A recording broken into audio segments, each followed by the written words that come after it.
Isa sa mga most publicized drifts ni Marian ay yung kay Heart Evangelista, na nakatrabaho niya sa pelikulang Temptation Island noong 2011. Nagsimula ito sa ilang alangas-ngas noon sa ex dating Twitter at mga blind items. Pero kaagad itong pinabulaanan ni Heart sa kanyang tweet noong June 11, 2011, saad ni Heart noon, "Let's not make a big fuss. Marian and I are okay.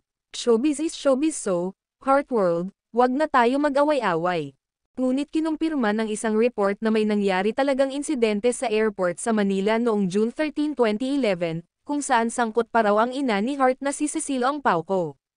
Galing sina Heart at Marian, kasama ang iba pang cast at crew ng Temptation Island, sa Paway, Ilocos Norte, kung saan kinunan ang mga natitirang eksena ng kanilang pelikula.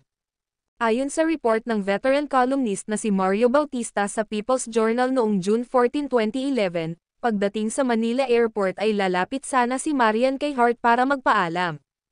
Pero bigla raw siyang sinigawan ng ina ni Heart, na naroon upang sunduin ang anak. Ang linya pa nga raw ni Mrs. Ongpauco, "Stay away from my daughter." Napaiyak daw si Marian sa mga narinig. Ayon sa ilang sources ng Philippine Entertainment Portal o PH, tila nagsimula ang gusot habang nasa set sila ng Temptation Islands. Paulit-ulit daw kasi na nagparinig si Heart na excited na siyang makapartner sa isang project si Dingdong, na boyfriend pa lang ni Marian at that time. Napikan daw si Marian at kinumprante si Heart, na nagsumbong naman sa kanyang mommy. Kaya nung dumating sa airport si Heart, may mga sumalubong pa raw sa kanya na mga bodyguards. Ang iringan ni na Marian at Heart ay tumagal ng mahigit isang dekada. Nagkabati lamang sila noong 2023. Isa pa sa napabalitang nakaalitan ni Marian ay ang kapamilya actress na si Bella Padilla. Ito'y matapos nilang magsama sa seryeng Endless Love, kung saan leading man dito ni Marian si Dingdong. Ayon sa mga lumabas na ulat noon, nagalit umano si Marian kay Bella dahil kapag may eksena raw si Bella na kayakap si Dingdong ay sadyang idinidikit nito sa aktor ang kanyang dibdib. Ngunit mariing itinanggi ito ni Bella sa naging panayam niya noong August 2010. Saad noon ng dalaga, "Hindi ko po alam kung saan nanggaling ang balitang iyon. But how can you hug a person without touching him? Ako naman po, ginagawa ko lang kung ano ang utos sa akin ni na Direk Mac Alejandra at Direk Andoy Ranay. Minsan nga kapag nakikita nilang parang naaalangan ako, sinasabi nilang yakapin ko si Dingdong." Dagdag pa ni Bella, "I'm just playing what the role asks of me. Kaya naman after ng aming take, lumalayo na ako kay Dingdong. Hindi na ako nakikipag-usap sa kanya."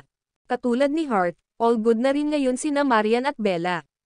Selos din ang dahilan ng hindi pagkakaunawaan ni na Marian at Andrea Torres, na nakasama ni Dingdong sa primetime series na alias Robin Hood noong 2016.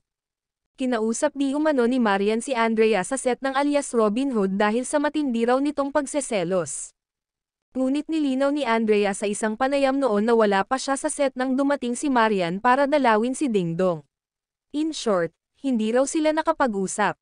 Hanggang sa makapanayam noon ng Pep sa isang event si Andrea, nanindigan siyang, walang issue. Pero ayon naman sa mga nakapaligid sa dalaga, ayaw lang daw niyang magsalita. Isa pang leading lady ni Dingdong ang napabalitang pinagselosan ni Marian ay si Rian Ramos. Si Dingdong ang leading man ni Rian sa defunct GMA7 series na Genesis. Bago nito ay nagkasama rin sila sa teleseryeng Stairway to Heaven 2009.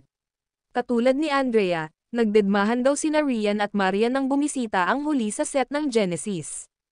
Pero pareho nilang pinabulaanan ito, hanggang sa nagtagpo ang mga landas ng dalawang leading ladies sa isang event noong 2013. Dito nila napag-usapan ang mga intrigang lumalabas sa kanilang dalawa. Buong puso raw na sinabi ni Rian na walang dapat ikabahala at ipagselos si Marian sa tambalan nila ni Dingdong. Matapos makapag-usap ng masinsinan ay nakapag-ayos sila.